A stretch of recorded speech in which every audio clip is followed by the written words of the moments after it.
Like, what's up? So if you're gonna be here, you got to take a walk with me, and we're gonna talk about some things.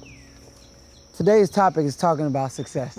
And I remember when I was a little kid, you know, when you're a little kid and you play, oh, that's my car, that's my house.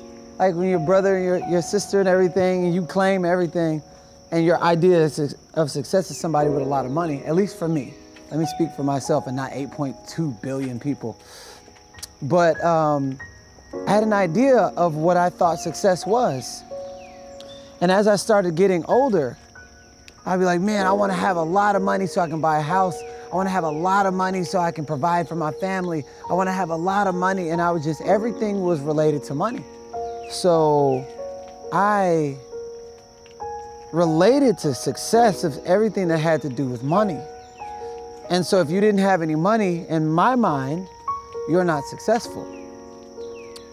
And as I start to get even older, I would see the basketball stars and the sports stars and the music stars and just people that had a lot of money. And I would see a lot of times they were focused on things that, you know, I tend to like. Like they were focused on, you know, having, for me, from a male's perspective, they were like, oh man, the guy with all the girls is successful. And that, you know, if you have all the cars, you're successful. And if you have the houses and you're surrounded by models and everything, you're successful.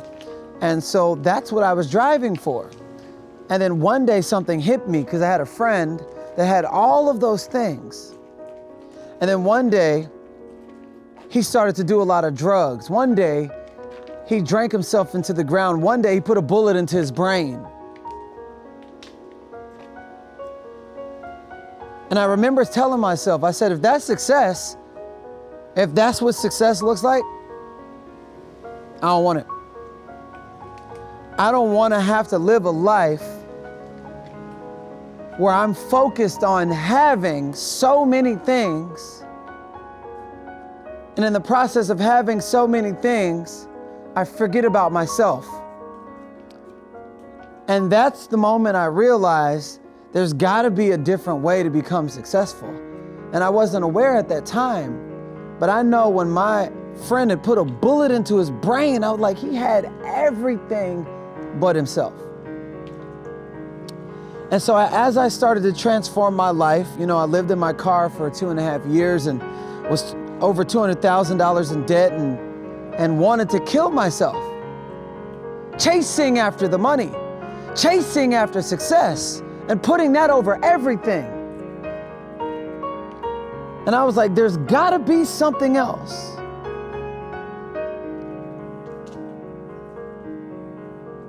And then as I started having a shift in my perspective, I started living life a different way. I became healthy. I started transforming myself from the inside out.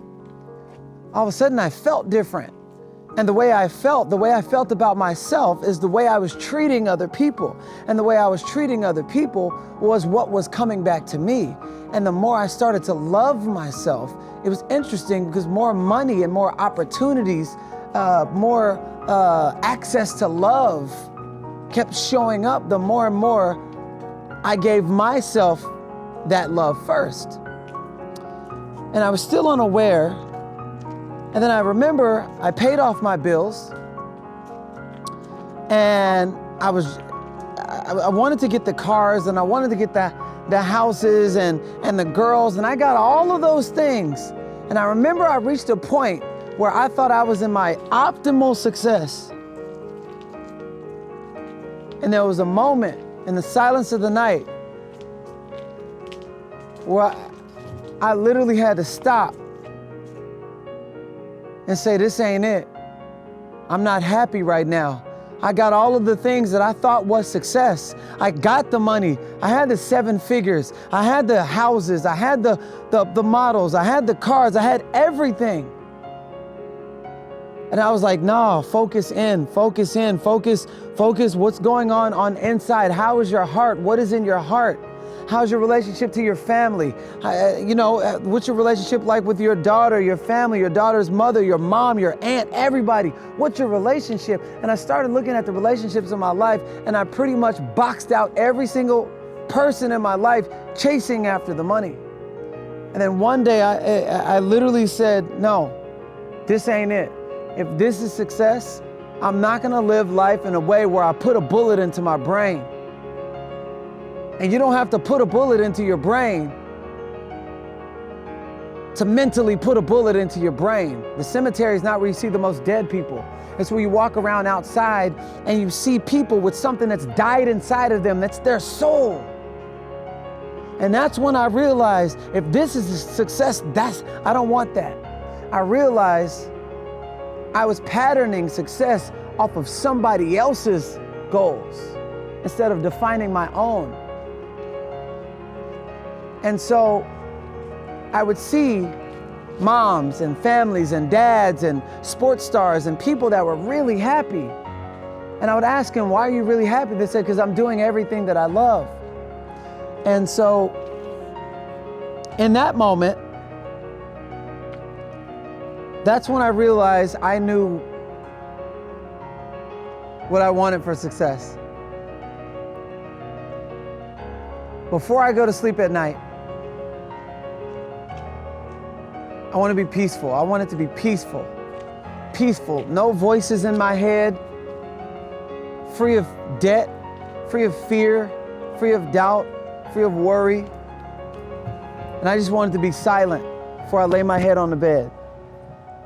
And I realized the kind of person that can reach the level of peace is the person that, if he or she chooses, has all of those things. And I stopped focusing on having, and I started actually being. And peace of mind is my new currency. And I'm always checking in. I'm successful if I have peace of mind. If I'm not, something else is going on. But it might not be the same for you. It might be that mother that just wants to be the best mother in the world. That's success for her. The father that just wants to be the man that his dad never was, and that's what he's focused on and driving for. That's his success. Whatever it is for you, decide, commit, and don't give in to anything else. Fall in love with whatever's in your heart and give that to whatever it is that you want to do. And I truly do feel that that will be your successful, worthy cause. Mine, peace of mind.